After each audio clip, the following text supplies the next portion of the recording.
आगे हड़बुज, एक लोक देवता और हड़बुजी महाराज। हड़बुजी के लिए कहा जाता है कि हड़बुजी रामदेव जी के मौसेरे भाई थे।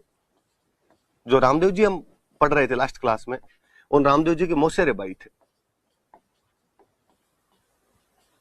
कजन थे उनके। नागौर में गांव पड़ता है भुंडेल, वहां पर जन्म हुआ था।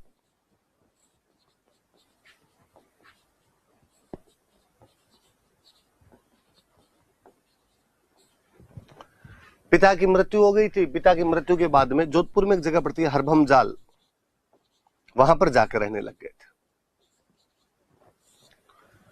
जन्म बुंडेल में हुआ था, पर पिता की मृत्यु के बाद हरभम जाल नाम की जगह पर जाकर रहने लगे। लोगों से कट गए थोड़े। रामदेव जी एक बार मिले। रामदेव जी ने कहा, यार जीवन मृत्यु ये सब भगवान के हाथ में है, तुम और मैं डिसाइड नहीं करते हैं। इसलिए किसी प्रियजन का जाना स्वाभाविक तौर पे दुख देता है, पर इस प्रकार आप जीवन से कट भी नहीं सकते हो। तुम्हें बाहर निकलना चाहिए, लोगों में मिलना चाहिए, जुलना चाहिए, परोपकार के काम करने चाहिए। हड़बुजी ने भी पूछा होगा कि यार कैसे करूं, इन चीजों की मुझे जानकारी नहीं है। रामदेव जी ने कहा, भाई मैंने तो कोचिंग ली थी बालीनाथ जी के पास में, तुम भी कोचिंग ले लो। तो इनके गुरु जी भी बालीनाथ जी थे। संत बन गए, लोगों के बीच में जाने लग गए। हड़बुजी भविष्य वक्ता थे, फॉर्चून टेलर, एस्ट्रोलॉजर। लोगों को हाथ देख के भविष्य बताया करते थे। उन्हीं दिनों मेवाड़ में रणमल को मार दिया गया था। मैं चाहूंगा कि आप एग्जैक्टली वहीं पहुंच जाए जहां मैं पहुंचाना चाहता हूं। आप उस कहानी में भारमली की सहायता से रणमल राठौड़ मेवाड़ में मार दिया गया। उसका बेटा जोधा वहां से अपने भाइयों बंधुओं के साथ भागकर बीकानेर के पास काहुनी नामक गांव में शरण लेता है। 1438 के आसपास की बातें हैं। 15 साल हो जाते हैं जोधा को।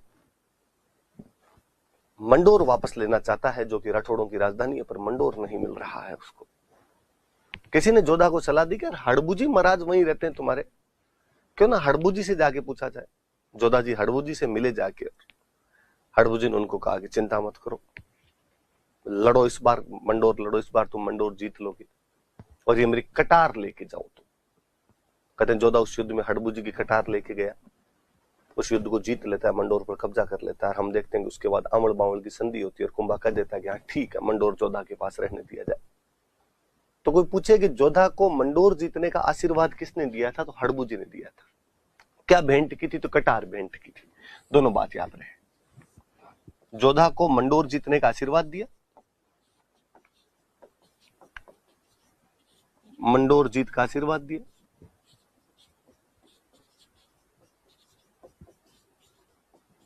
और अपनी कटार भेंट की थी, डेगर।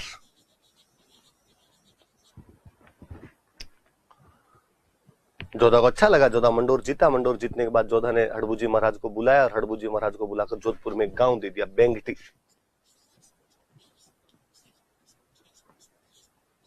हड़बुजी महाराज यहाँ बेंगटी के अंदर जाके रहने लग गए।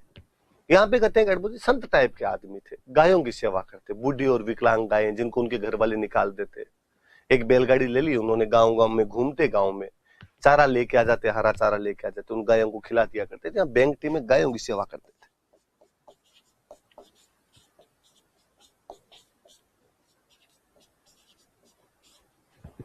गायों की सेवा किया करते।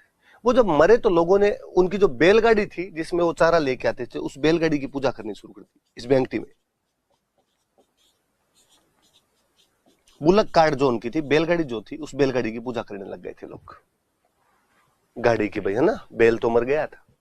कईयों को लगता है कि अच्छा बेल अभी तक है क्या, बैलगाड़ी की पूजा करते हैं। बेल मर गया भाई, गाड़ी की जो कार्ट है उनकी, उसकी पूजा की जाती है।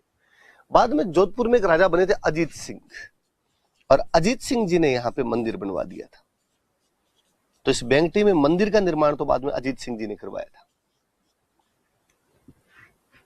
हड़बुजी महाराज की जो सवारी है, उनका जो वाहन है, वो माना जाता है सियार उनका वाहन है। विकल सियार को माना जाता है।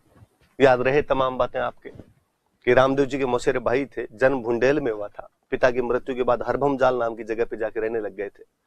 रामदेव जी के समझाने पर बाद में जीवनचर्या में लौटे और बलिनाथ जी को अपना गुरु बनाया। भविष्य वक्ता हुआ करते थे। जोधा जी को मंडोर जीतने का आशीर्वाद दिया, अपनी कटार भेंट की। जोधा जी मंडोर जीतने के बाद उन्हें जोधपुर में एक गांव देते हैं बेंगटी। इस गांव में वो बूढ़ी गायों की सेवा करते थे। एक बैलगाड़ी लेकर चारा मांग के लाया करते थे, चारा खिलाते गायों को। उनकी मृत्यु के बाद लोगों ने उस बैलगाड़ी की पूजा करनी शुरू कर दी। कालांतर में जोधपुर महाराजा अजीत सिंह जी ने यहाँ पर मंदिर का निर्माण करवा दिया था और उनकी सवारी जो है वो सियार उनकी सवारी मानी जाती है। एक पंचपीरों में से एक और मेहाजी मांग लिया। नॉर्मल 3-4 सी बातें याद रखेंगे। एक तो इनका जो मंदिर है वो जोधपुर में एक गांव पड़ता है बापिणी।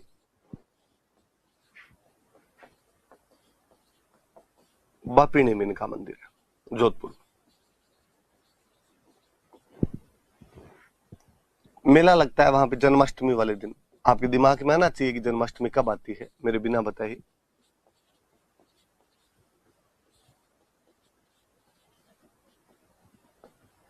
कृष्ण जन्माष्टमी को मेला लगता है इनका। इनके घोड़े को किरीड़ काबरा कहते हैं। घोड़े का नाम किरीड़ काबरा था। 2-3 बातें और सीधी सीधी। एक तो मारवाड़ में एक राजा हुए थे राव चुंडा, जिनके लिए हम पढ़ते हैं कि उन्होंने मंडोर को राजधानी बनाई थी। ये राव चुंडा के समकालीन थे, उनके कंटेम्पररी थे ये। जिस समय आपके मारवाड़ में राव चुंडा था उसी टाइम मेहाजी मांगलिया है जोधपुर के अंदर। जैसलमेर का एक बंदा था राणक देव भाटी, उसके खिलाफ लड़ते हुए मारे गए थे। राणक देव भाटी से युद्ध किया। राणक देव भाटी जैसलमेर का था, उसे युद्ध किया था और उस युद्ध में शहीद हो गए थे। ऐसा माना जाता है कि उनके जो भोपाजी होते हैं, भोपाजी मतलब पुजारी, उनकी वंशवृद्धि नहीं होती, उनके बेटा नहीं होता है। वो हमेशा गोद लेके अपनी पीढ़ी को आगे बढ़ाते हैं, कि इनके भोपों की वंशवृद्धि नहीं होती।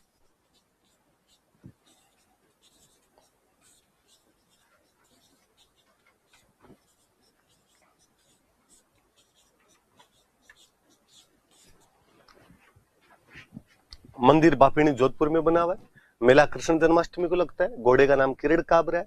जोधपुर के राव चुंडा के समकालीन थे। राणक देव भाटी जैसलमेर के खिलाफ युद्ध करते हुए लड़ते हुए मारे गए थे और इनके भोपों की वंशवृद्धि नहीं थी। ये पंचपीर जो 5 पीर जो है वो हमने पढ़ लिए।